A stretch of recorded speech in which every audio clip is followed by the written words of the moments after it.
السلام علیکم، تو کیسے ہیں آپ سب؟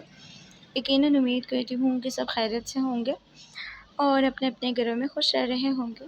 اچھا، تو آپ لوگ اس وقت میرے چینل لائبہ اختر نوبز پر موجود ہیں اور میں آپ کی رائٹر لائبہ خان رمز جانا کے ایک نیو ایپیسوڈ کے ساتھ حاضر ہوئی ہوں۔ امید کرتی ہوں کہ آپ سب لوگوں کو آج کے ایپیسوڈ پسند آئے گی اور ساتھ ہی ساتھ لائک، کامنٹ، شیئر، سبسکرائب کرنا بالکل بھی نہ بھولیے گا۔ اچھا، تو اب میں نے ایک ٹارگٹ رکھا ہے کہ جب تک 100 سبسکرائبرز کمپلیٹ نہیں ہوں گے میں کل ایپیسوڈ نہیں دوں گی، چاہے پھر ریچ کم ہو یا پھر چینل کو مطلب ریچ کم ہو، ویوز نہ آئے، کچھ بھی ہو جائے، جب تک 100 سبسکرائبرز کا ٹارگٹ کمپلیٹ نہیں ہوگا ایپیسوڈ نہیں آئے گی۔ ایسا ہے تو پھر ایسا ہی صحیح، کیونکہ 6000 سبسکرائبرز ہوتے ہیں وہ واپس سے 5000 پر آ جاتے ہیں۔ اب کل تک تو 5990 تھے، تو میں نے کہا چلو ٹھیک ہو جائیں گے، لیکن جب 5980 پر آ گئے، بلکہ 80 سے بھی کم ہو گئے، میں کیا کروں؟ مجھے کچھ سمجھ نہیں آتا۔ اس طرح سے اگر آپ لوگوں نے سبسکرائب کر کے انسبسکرائب کرنا ہے تو کائنڈلی میری آپ لوگوں سے ریکویسٹ ہے کہ پلیز آپ لوگ سبسکرائب ہی نہ کیا کریں میرے چینل کو، کیونکہ ایسے ریڈرز کی مجھے بالکل بھی ضرورت نہیں ہے جو سبسکرائب کر کے واپس سے انسبسکرائب کر دیں، ٹھیک ہے نا؟ کیونکہ میں اگر دن رات محنت کر رہی ہوں، روز ڈیلی ایپیسوڈز دے رہی ہوں، یہ اتنا آسان نہیں ہوتا، سب کو بخوبی پتہ ہوگا۔ اپنے پیپرز پر میں اتنا کنسنٹریٹ نہیں کر پا رہی جتنا میں تم لوگوں پر کر رہی ہوں کہ ریڈرز کو ایپیسوڈ چاہیے۔ غصہ بہت آتا ہے، فرسٹریشن ہوتی ہے، بس میں کیا ہی بولوں، لیکن آپ لوگوں کو سمجھ نہیں آتا۔ جتنا بھی میں بولوں کامنٹس دے کے، میں نے پہلے بھی کہا تھا کہ سٹارٹنگ میں جو کامنٹس تھے وہ 70 to 80 ہوتے تھے، اس کے بعد 50 ہو گئے، اور اس کے بعد تو اب 22 یا پھر 23 کامنٹس ہوتے ہیں۔ کیوں؟ پہلے بھی تو اتنے ہی لوگ پڑھتے تھے نا ناول کو، زیادہ سے زیادہ 2000 یا پھر 3000 ویوز آتے تھے، لیکن کامنٹس کرتے تھے آپ لوگ۔ اب وہی لوگ ایپیسوڈ پڑھ کر خاموشی سے چلے جاتے ہیں، مجھے وجہ سمجھ نہیں آتی۔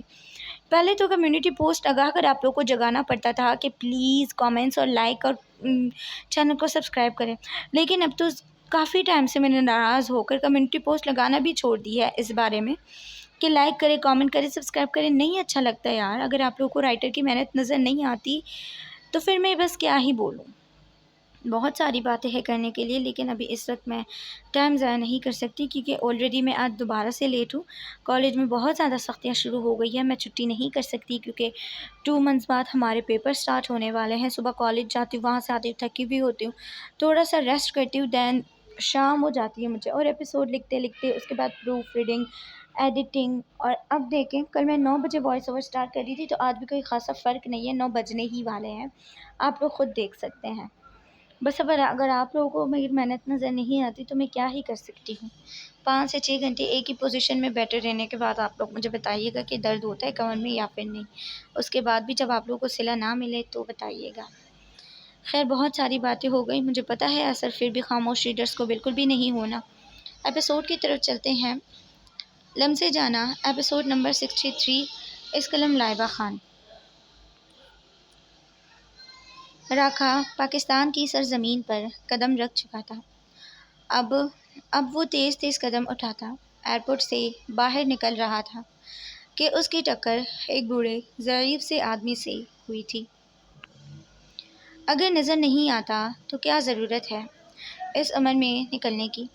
اور ہاتھ ہٹاؤ، راکھا نے بوڑھے ضعیف سے آدمی کو دیکھ کر ہدک آمیز انداز سے کہا، اور ساتھ ہی اس کا ہاتھ جو اس بوڑھے ضعیف سے آدمی نے اپنے آپ کو گرنے سے بچانے کے لیے اس کے ہاتھ پر اپنا ہاتھ رکھا تھا، اسے جھٹکتے ہوئے کہا تھا، میں معذرت خواہ ہوں۔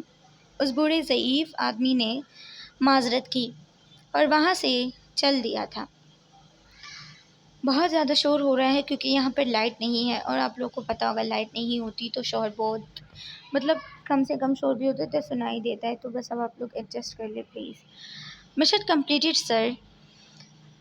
اس بوڑھے ضعیف سے آدمی نے اپنے بالوں میں چھپے کان پر ہاتھ رکھے بلوٹوتھ پر آگے بصیر کو بتایا تھا، ویل ڈن جوان، آپ کا کام اب ختم ہو گیا ہے، اب آپ وہاں سے کوارٹر واپس آ سکتے ہیں۔ بصیر نے اسے آگے کا حکم دیا تو وہ بھی کوارٹر کی طرف چل پڑا تھا اور پیچھے راکا بھی اپنے آدمیوں کے ساتھ گاڑی میں بیٹھتا وہاں سے نکل گیا تھا بنا یہ جانے کہ اس کے ساتھ کیا ہو چکا ہے۔ کہتے ہیں کہ عروج کو زوال ہے، ہر عروج کو زوال ہے۔ اب اسی طرح سے راکا کا بھی الٹا ٹائم شروع ہو گیا تھا، وہ بھی بصیر کے ہاتھوں۔ اب آگے یہ دیکھنا تھا کہ اس کا انجام کس طرح سے ہونا ہے، جو اپنے ملک کا ہی غدار بنا بیٹھا تھا۔ بصیر اب اپنے کمرے میں پرسکون سا کڑا آئینے کے سامنے اپنے بال بنا رہا تھا۔ اس نے ایک نظر زری کی طرف دیکھا جو بیڈ پر اوندے منہ لیٹے سو رہی تھی۔ زری کی طرف مسکرا کر بڑھتے ہوئے اس کے پاس گیا۔ اس کے خوبصورت سے چہرے سے کمفرٹر کو ہٹانے کی دیر تھی کہ بصیر کو اسے دیکھ کر پچھلی رات کا سارا منظر یاد آتا چلا گیا تھا اور اس کے سرخ چہرے کو دیکھتے ہوئے بصیر خان زادہ کے چہرے پر گہری مسکراہٹ نے احاطہ کیا تھا۔ میری جان اٹھ جاؤ، نیچے نہیں جانا کیا؟ بصیر نے اس کے بالوں میں ہاتھ پھیرتے ہوئے کہا تھا۔ او ہو بصیر، سونے دینا، زرش نے کروٹ دوسری طرف بدلتے ہوئے کہا تھا۔ اب آپ یہ نہیں سوچ رہی کہ نیچے کوئی کیا سوچے گا کہ اکیلا شوہر کمرے سے باہر آ رہا ہے اور بیوی کمرے کے اندر سکون سے سو رہی ہے؟ بصیر خان زادہ نے محض مسکراہٹ کو دباتے ہوئے اسے تنگ کرنا چاہا تھا۔ او ہو بصیر، کیا ہو گیا ہے آپ کو؟ آپ تو میری نیند کے دشمن ہی بن گئے ہیں۔ جب سے رخصتی ہوئی ہے، یقین جانیں میں دل بھر کر سو بھی نہیں پائی ہوں۔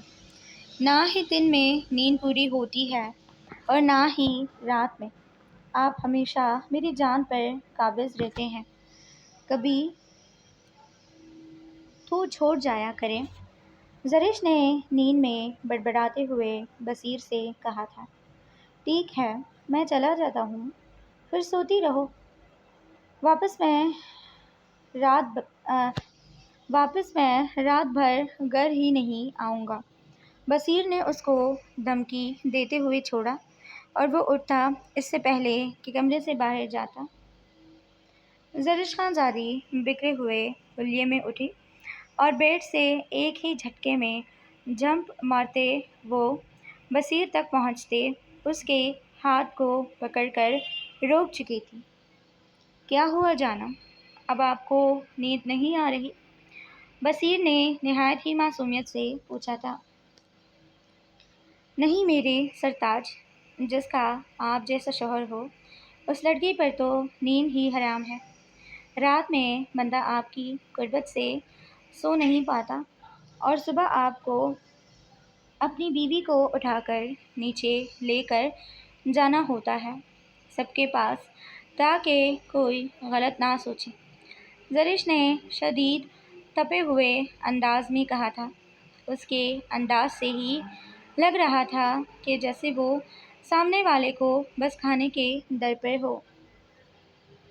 اچھا، غصہ کیوں کر رہی ہو؟ اب جب اٹھ گئی ہو تو اپنی گڈ مارننگ کس بھی لے لو، بصیر خان زادہ نے کہا، ساتھ ہی اس کے ماتھے پر عقیدت سے بوسہ دیا تھا۔ اس کے لمس میں عقیدت محسوس کرتی زرش خان زادی سرشار ہوئی تھی۔ بے شک بصیر خان زادہ اس کی زندگی میں آ کر اس کی ساری محرومیوں کو دور کر چکا تھا، جو ماں باپ نہ ہونے کی صورت اسے ہمیشہ ہی احساس کمتری میں مبتلا کرتے تھے۔ بس کر دیں، آپ نیند تو خراب کر ہی چکے ہیں، اب مزید موڈ خراب کرنے کی ضرورت نہیں ہے۔ زرش نے اس کے سینے پر ہاتھ رکھے اسے خود سے دور کیا تھا۔ تمہیں نہیں لگتا کہ تم بالکل بھی میری عزت نہیں کرتی؟ بصیر خان زادہ اس کے مزید پاس ہوتے بولا تھا، عزت کیوں؟ آپ کو میرے لہجے سے اپنے لیے عزت محسوس نہیں ہوتی؟ زرش نے ایک آئی برو اچکاتے ہوئے کہا تھا۔ او آئی سی، ابھی جو تمہاری یہ زبان چل رہی ہے، رات میں تمہاری یہ زبان ایک ہی منٹ میں بند ہو جانی ہے۔ زری کو اس طرح سے پٹر پٹر اپنی زبان کے نشتر چلاتا دیکھ بصیر خان زادہ نے بھی اس کی دکھتی رگ پر ہاتھ رکھا تھا۔ جائیں یہاں سے، اب آپ مجھے غصہ دلا رہے ہیں۔ غصے سے سرخ ہوتے زری خان زادی نے اس کے پیٹ میں چٹکی کاٹتے کہا تھا، تم بالکل بھی میری عزت نہیں کرتی، مجھ پر ہاتھ بھی اٹھاتی ہو۔ آج تو بھلے چاہے مجھے کام سے 1 گھنٹہ لیٹ ہی کیوں نہ ہو جانا پڑے، سب سے پہلے میں تمہارے یہ ناخن کٹ کروں گا۔ بصیر خان زادہ نے پختہ ارادہ کیا اور سائڈ ٹیبل کی دراز کی طرف بڑھتے ہوئے وہاں سے نیل کٹر اٹھایا تھا۔ بصیر، میرے پاس آنے کی ہمت بھی نہیں کرنا۔ آپ نہیں جانتے کہ لڑکیاں ناخن کتنی مشکل سے لمبے کرتی ہے۔ تو میری جان، میرا اور لڑکیوں سے کیا لینا دینا؟ میں تو صرف اپنی بیوی کے ناخن کاٹنا چاہتا ہوں نا۔ بصیر نے چہرے پر معصومیت طاری کرتے اس کے قریب جاتے اس کے ایک ہاتھ کو اپنی گرفت میں مضبوطی سے پکڑتے صوفے پر لا کر بٹھایا تھا۔ بصیر، چھوڑیں مجھے، اگر آپ نے میرے نیل کٹ کیے تو میں آپ سے ناراض ہو جاؤں گی۔ زرش چیختے ہوئے اسے خود سے دور کرنے میں مصروف چیختی مسلسل مزاحمت کر رہی تھی۔ بصیر کو ڈر تھا کہ کہیں اس کے ہاتھ پر چوٹ نہ لگ جائے۔ نیل کٹر استعمال کرتے وقت تم ذرا چپ بیٹھو گی تاکہ میں سکون سے کٹ کر دوں تمہارے یہ نیلز، ورنہ تمہیں چوٹ لگ جائے گی۔ بصیر نے گھورتے ہوئے اس کی طرف دیکھا، اس کے دونوں ہاتھوں کو اپنی مضبوط گرفت میں پکڑے۔ اس بار بصیر نے اس کے گال پر اپنے لب رکھے تو وہ خونخوار نظروں سے بصیر کی طرف دیکھی تھی۔ بڑی ہی عجیب لڑکی ہو یار، کبھی شرما بھی لیا کرو۔ میرا خیال تھا کہ تمہارے گال پر لب رکھوں گا تو تم شرماتے ہوئے بالکل میرے حصار میں چپ بیٹھ جاؤ گی، لیکن نہیں، تم تو مزید خونخوار نظروں سے میری طرف دیکھ رہی ہو۔ بصیر نے مسکراہٹ دباتے ہوئے اس کی نظروں میں دیکھتے ہوئے کہا تھا، اچھا بصیر، یار نہ کریں پلیز، آئندہ سے میں آپ کی چٹکی نہیں کاٹوں گی۔ ابھی نیلز کو کٹ نہ کریں ورنہ میرے ہاتھوں کی پوری لک ہی خراب ہو جائے گی۔ پلیز نہ کریں نا۔ اس بار زرش نے جب کوئی راستہ نہ دیکھا تو منتوں پر اتر آئی تھی۔ میری جان، آپ جانتی ہے کہ آپ 5 وقت کی نماز پڑھتی ہیں، اس کے باوجود آپ کے نیلز اتنے بڑے ہیں، تو آپ خود سوچیں کہ آپ کی نماز کیسے قبول ہوگی۔ بصیر نے اسے یاد دلایا تو زرش نے چونکتے ہوئے اس کی طرف دیکھا تھا۔ اس بات کی طرف تو اس کا دھیان بالکل بھی نہ گیا تھا۔ تو کیا لمبے ناخنوں کے ساتھ نماز بالکل بھی نہیں ہوتی؟ زرش نے بصیر کی طرف دیکھتے ہوئے سوال پوچھا تھا۔ میری بات غور سے سنو، رسول اللہ صلی اللہ علیہ وآلہ وسلم نے صحیح حدیث میں ناخنوں کو اور غیر ضروری بالوں کو کاٹنے کا حکم دیا ہے، اور یہ تغییر خلق اللہ بھی ہے۔ قرآن مجید میں اللہ تعالیٰ کا ارشاد ہے کہ شیطان نے قسم اٹھائی تھی کہ اے اللہ، میں ان کو تیری تخلیق سے دور کر دوں گا۔ انسان کی جو اللہ تعالیٰ نے نیچر بنائی ہیں، جو ناخنوں کو کاٹنا اور غیر ضروری بالوں کو چھوٹا کرنا۔ اگر میں نے کچھ غلط لکھا ہو تو معذرت۔ اب سمجھ آیا میں اب سمجھ آیا جو میں سمجھانے کی کوشش کر رہا ہوں۔ بصیر نے زرش کی طرف دیکھتے ہوئے کہا، جی جی آپ کاٹ دیں میرے ناخن، مجھے کوئی بھی افسوس نہیں ہوگا۔ میں نہیں چاہتی کہ میری نماز ضائع ہو جائے ناخنوں کی وجہ سے، یا پھر میں شیطان کی باتوں میں آ جاؤں، بہکاوے میں آ جاؤں۔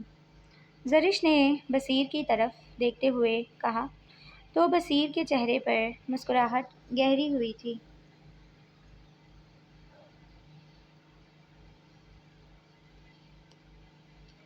اور ایک ایک کر کے وہ زری کے سارے ناخن اب کاٹ چکا تھا، اور زرش بھی چپ بیٹھی اپنے ناخن کٹوا رہی تھی۔ اس کو بالکل بھی ذرا سا بھی افسوس نہیں ہو رہا تھا۔ اداس تو نہیں ہو؟ زرش کے چہرے کی طرف دیکھتے ہوئے بصیر نے کہا تھا۔ نہیں، میں بالکل بھی اداس نہیں ہوں۔ اگر کوئی اچھا کام آپ کریں تو مجھے نہیں لگتا کہ آپ کے دل کو اداس ہونا چاہیے۔ زرش نے اپنے ہاتھ بصیر خان زادہ کے گرفت سے چھڑاتے کہا تھا، ٹھیک ہے اب میں کام پر جاتا ہوں، چلو آؤ تم بھی فریش ہو جاؤ، نیچے چل کر دونوں سب کے ساتھ ناشتہ کریں گے۔ بصیر نے اس کے ماتھے پر دوبارہ سے بوسہ دیا اور ساتھ ہی اس کے رخسار پر اپنے لب رکھتے کہا تھا، ٹھیک ہے آپ میرا بس 5 منٹ انتظار کریں، میں ابھی آتی ہوں۔ زرش بھاگتے ہوئے گئی اور الماری سے اپنا ایک ریڈ کلر کا فراک نکالے وہ واش روم فریش ہونے چلی گئی، اور پیچھے بصیر خان زادہ بھی موبائل نکال کر اس کا انتظار کرنے لگا۔ اورزلا کمرے میں بیٹھے لیپ ٹاپ پر اپنا کام کرنے میں مصروف تھی کہ تبھی عرش اس کے کمرے میں داخل ہوا۔ یار تم یہاں پر بیٹھے کام کر رہی ہو؟ باہر چلو، اتنا اچھا موسم ہے۔ عرش نے اس کے پاس بیڈ پر بیٹھتے ہوئے اس کے لیپ ٹاپ کو ٹھک سے بند کیا تھا، اور ساتھ ہی اس کے خوبصورت سے چہرے کو دیکھا تھا، جو اس وقت چشمہ لگائے، بالوں کو جوڑے میں قید کیے، 2 شرارتی لٹیں مسلسل اس کے چہرے پر شرارت کر رہی تھی، جو عرش کو بالکل بھی اچھا نہیں لگا۔ اسی لیے ہاتھ بڑھا کر اس کی دونوں لٹوں کو کان کے پیچھے اڑستے، ساتھ ہی اس کا چشمہ اتارتے کہا تھا، عرش گھنٹے تک میری میٹنگ سٹارٹ ہونے والی ہے، اب مجھے تیاری کرنی ہے اور اس طرح میں باہر نہیں جا سکتی۔ اب اورزلا نے اسے دیکھتے ہوئے اپنے کام کی نوعیت کے بارے میں بتایا، اور ساتھ ہی اپنے حلیے کی طرف اشارہ کرتے بتایا تھا، اور اس بار عرش خان زادہ نے اس کے حلیے کی طرف دیکھا تو واقعی میں ہی اس کے آسان خطا ہو گئے تھے۔ اورزلا اس وقت شرٹ کے ساتھ کھلا سا ٹراؤزر پہنے دوپٹے سے بے نیاز بیڈ پر بیٹھی کام کرنے میں مصروف تھی۔ تو کس کافر نے کہا ہے کہ باہر چلتے ہیں؟ ایسا کرتے ہیں کہ ہم کمرے میں ہی ٹائم سپینڈ کرتے ہیں۔ عرش نے اپنا ارادہ پل میں بدلا تھا، اور ساتھ اس کا ہاتھ اپنے قریب کھینچتے ہوئے اپنے سینے کا حصہ بنایا تھا۔ عرش ایک کام کرتے ہیں کہ ہم باہر ہی چلتے ہیں، اورزلا نے گھبراتے ہوئے کہا تھا، نہیں میری جان، اب میرا موڈ بدل چکا ہے، میں بالکل بھی باہر نہیں جاؤں گا، عرش خان زادہ نے کہا، ساتھ ہی اس کے گلابی سے رخسار پر اپنا انگوٹھا پھیرتے ہوئے اپنے لب رکھے تو اس کے رخسار گلابی سے سرخی مائل ہو چکے تھے۔ مجھے آپ کو ایک بات بتانی ہے۔ اورزلا نے ارادہ کیا کہ وہ اسے ہدیٰ والی بات سے آگاہ کرے گی کہ کس طرح خدا کی بے وقوفی کی وجہ سے اس کی پکچر کسی انجان شخص کے پاس تھی، بالفرض اگر وہ شخص آگ لگانے کے لیے اس کی زندگی میں آیا بھی تو عرش پہلے ہی واقف ہوتا تو اس کی زندگی برباد ہونے سے بچ سکتی تھی۔ ویسے تو اسے عرش پر یقین تھا کہ وہ اسے ہرگز بھی کسی اور کی باتوں میں آ کر نہیں چھوڑے گا۔ نہیں، اس وقت میرا باتیں کرنے کا بالکل بھی دل نہیں ہے۔ اس وقت ہم دونوں ایک ساتھ ٹائم سپینڈ کریں گے اور ہارر مووی دیکھ لیں گے۔ کیا ارادہ ہے؟ بالکل بھی نہیں دیکھوں گی، آپ خود ہی دیکھیں، مجھے ڈر لگتا ہے۔ میں بالکل بھی ایسی موویز نہیں دیکھتی۔ اس کی بات سنتی ارزلہ نے جلدی سے گھبرا کر کہا تھا، مبادا کہیں وہ فلم ہی نہ لگا کر اس کے پاس ہی نہ بیٹھ جائے۔ تو میری جان، اسی میں تو مزہ آتا ہے کہ آپ کو ڈر بھی لگے اور آپ دیکھے بھی، اپنی زندگی کو انجوائے کریں۔ اس طرح سے اگر ایک ہی جگہ پر بیٹھے بیٹھے کام کرو گی تو تھک جاؤ گی اور زندگی سے بھی بور ہو جاؤ گی۔ عرش نے اسے مزید اس کے بالوں کی جڑوں کو پکڑتے ہوئے اس کے ماتھے پر بوسہ دیتے کہا تھا، نہیں نہیں، میں نے بالکل بھی زندگی کو اس طرح سے تو انجوائے نہیں کرنا۔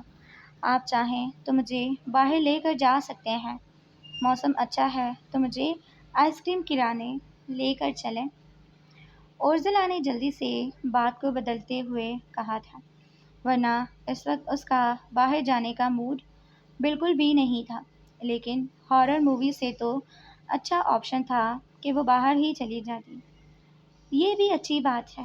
ٹھیک ہے میری جان، ٹھیک ہے میری جان نے پہلی بار کوئی فرمائش کی ہے تو میں اسے باہر ضرور لے کر جاؤں گا۔ تو جاؤ جلدی سے چینج کر لو، تب تک میں بھی چینج کرتا ہوں اور روم سے گاڑی کی چابیاں بھی لے لیتا ہوں۔ عرش خان زادہ نے مسکراتے ہوئے اس کے گال پر دوبارہ سے لب رکھے۔ اس کا دل چاہ رہا تھا کہ وہ اس کے مومی سے گالوں کو کھا جائے، اتنے سافٹ سافٹ سے تھے، اور اوپر سے اورزلا کا اس کے حصار میں بالکل بھی مزاحمت نہ کرنا عرش کے دل کو پرسکون کر گیا تھا۔ اب وہ جلد از جلد بس اپنے بابا سے رخصتی کی بابت بات کرنے والا تھا۔ عرش کے کمرے سے جانے کے بعد اورزلا بھی الماری کی طرف بڑھتے اپنے لیے ایک سمپل سا پیچ کلر کا ڈریس نکالتے وہ واش روم کی طرف فریش ہونے کی غرض سے چلی گئی تھی۔ تقریباً 10 منٹ کے بعد وہ واپس سے نکلی اور خوبصورت سے پیچ کلر کے ڈریس میں وہ بے انتہا خوبصورت لگ رہی تھی۔ آئینے کے سامنے کھڑے ہو کر اس نے اپنے بالوں کو جوڑے میں قید کیا اور ساتھ ہی الماری کی طرف بڑھتے ایک پیچ کلر کا سکارف نکالتے ہوئے وہ باندھنے کے بعد اس نے آنکھوں میں کاجل لگایا اور دوپٹے کو اپنے گرد شال کی طرح لپٹاتے اب وہ بالکل تیار موبائل اٹھاتی عرش کا انتظار کرنے لگی۔ اورزلا جان، میں تیار ہو گیا ہوں، کیا تم بھی تیار ہو؟ تو ہم چلیں۔ عرش خان زادہ تقریباً 5 منٹ گزرنے کے بعد اندر داخل ہوتے بولا تھا، جی میں بھی تیار ہوں، چلتے ہیں۔ اورزلا نے بھی بیڈ سے کھڑے ہوتے اپنا پرس اٹھایا اور عرش کے ہاتھوں میں اپنا ہاتھ تھماتے وہ کمرے سے باہر نکل گئے تھے۔ ایک دوسرے کے ہاتھوں میں ہاتھ تھمائے وہ دونوں حویلی سے نکلتے پورچ کی طرف گئے اور گاڑی میں بیٹھتے وہ دونوں آئس کریم پارلر اور موسم کو انجوائے کرنے کے لیے روانہ ہو گئے تھے۔ اورزلا کے دل میں ریگریٹ سا رہ گیا تھا۔ اس کا دل تھا کہ وہ محضلہ کو بھی اپنے ساتھ لے کر جاتی، پھر اگلے ہی پل عرش کا خیال آیا کہ وہ اس کے ساتھ اکیلے ٹائم سپینڈ کرنا چاہتا ہے تو وہ چپ ہو گئی تھی۔ وہ لوگ آئس کریم پارلر پہنچ گئے تھے اور عرش نے اورزلا کا فیوریٹ فلیور پوچھا اور وہ آئس کریم پارلر سے آئس کریم لینے چلا گیا تھا۔ اورزلا نے کہا تھا کہ وہ یہی گاڑی میں لے کر آئے۔ باہر جانا اسے کمفرٹیبل فیل نہیں ہو رہا تھا۔ اورزلا بھیگی ہوئی سڑکوں کو دیکھ رہی تھی۔ سوات میں ہر وقت اس نے بھیگی سڑکوں کو ہی دیکھا تھا، کبھی بھی اس نے خشک سڑکوں کو دیکھا ہی نہیں تھا۔ ہر رات بوندا باندی تو ضرور ہوتی تھی، اور کبھی کبھار اگر موسم اچھا ہو تو برف باری بھی ہو جاتی تھی۔ نو ڈاؤٹ کہ اسے سنو فال بہت زیادہ پسند تھی، لیکن وہ جب سے یہاں آئی تھی اتنی ہو اتنی مشکلوں میں اور اتنی پریشانیوں میں گھیری ہوئی تھی کہ اسے موسم کیا یا پھر سنو فال کو انجوائے کرنے کا موقع ہی نہیں ملا تھا۔ گاڑی کے اپنی طرف کا شیشہ نیچے کرتے ہوئے وہ اب باہر کے چلتے پھرتے مناظرات کو دیکھنے میں مصروف ہو گئی تھی۔ وہ سوچنے میں مصروف تھی کہ اچانک سے ہی ایک چہرہ اس کی طرف کی کھڑکی میں نمودار ہوا جو اورزلا کو چیخنے پر مجبور کر گیا تھا۔ اورزلا نے پیچھے ہوتے دھڑکتے ہوئے دل سے اس آدمی کو دیکھا جو اور کوئی نہیں بلکہ اس کا بزنس حریف ہی تھا، جس کے بارے میں خدا نے اسے بتایا تھا۔ تمہاری ہمت کیسے ہوئی یہاں پر آنے کی؟ دفع ہو جاؤ یہاں سے، اورزلا نے اپنے دھڑکتے ہوئے دل اور خوف پر قابو پاتے ہوئے کہا تھا۔ جانتی تھی کہ اگر سامنے اس ہوس کے پجاری انسان کے سامنے وہ ڈر گئی تو اس کو مزید موقع مل جائے گا اس کو چڑھانے کا، اسی لیے لہجے کو کرخت بناتے ہوئے اسے یہاں سے جانے کے لیے بول دیا تھا۔ میری ہمت کیسے ہوئی اور میری ہمت کہاں تک ہے یہ تو تمہیں بہت جلد پتہ چل جائے گا۔ لگتا ہے کہ تمہاری جو بیسٹ فرینڈ ہے جو تمہارے پیچھے اپنی دم ہلاتی رہتی ہے، اس نے تمہیں بتایا نہیں کہ اس کے ہاتھوں کون سی بے وقوفی ہو گئی ہے۔ بزنس حریف مختار قدیم نے اورزلا کے چہرے کی طرف دیکھ کر خباثت سے کہا تھا۔ میں کیوں ڈروں تم سے؟ تم کیا کوئی خدا ہو جو مجھے تم سے ڈرنا چاہیے؟ اور ویسے بھی خدا مجھے تمہارے بارے میں سب کچھ بتا چکی ہے، مجھے تم سے ڈرنے کی ضرورت ہی نہیں ہے۔ دراصل تم وہ کمزور انسان ہو جو دوسروں پر وار کرتے ہیں، ان کی کمزوری ڈھونڈ کر۔ تو بھلا میں تم سے کیوں ڈروں جب میں جانتی ہوں کہ میرا اللہ جانتا ہے کہ میں پاک اور صاف ہوں؟ تو ڈرنے کا تو کوئی سوال ہی پیدا نہیں ہوتا۔ اب چلتے بنو یہاں سے، اس سے پہلے کہ میرا شوہر آئے اور تمہیں اس کے ہاتھوں ذلیل ہونا پڑے، اس سے پہلے یہاں سے چلے جاؤ تو تمہارے لیے اس میں بلائی ہے۔ مختار قدیم کا چہرہ توہین کی وجہ سے سرخ پڑ گیا تھا اور غصے سے اس کی طرف گھورا تھا۔ میرے خیال سے آج کل تم ایڈیٹنگ کی دنیا سے واقف نہیں ہو۔ تمہاری ایک پکچر میرے پاس آ گئی تو اس کا مطلب ہے کہ تمہاری اس پکچر کے ساتھ میں کچھ بھی کر سکتا ہوں، اسے میری مرضی جیسے میری مرضی چاہے میں جس کسی لڑکے کے ساتھ بھی ایڈٹ کر دوں، چاہے تمہارے بدن پر پھر کپڑے ہو یا نہ ہو۔ ایڈیٹنگ کی دنیا سے تم ابھی تک ناواقف ہو تو میری جان تمہیں ڈرنا چاہیے مجھ سے۔ اور ویسے بھی آنے دو تمہارے شوہر کو، میں بھی دیکھتا ہوں کہ کون سا مائیکا لال ہے وہ میری درکت بنائے گا۔ اس بار مختار قدیم نے بھی اپنی ہی ہونے والی بے عزتی کا پورا بدلہ لے لیا تھا۔ اتنی باتیں سنانے کے بعد اور اسے اس قدر خوفزدہ کرنے کے بعد بھی مختار قدیم کو اورزلا کے چہرے پر ڈر کا شیبہ تک دکھائی نہیں دے رہا تھا۔ کیا ہوا؟ اس طرح سے کیوں دیکھ رہے ہو؟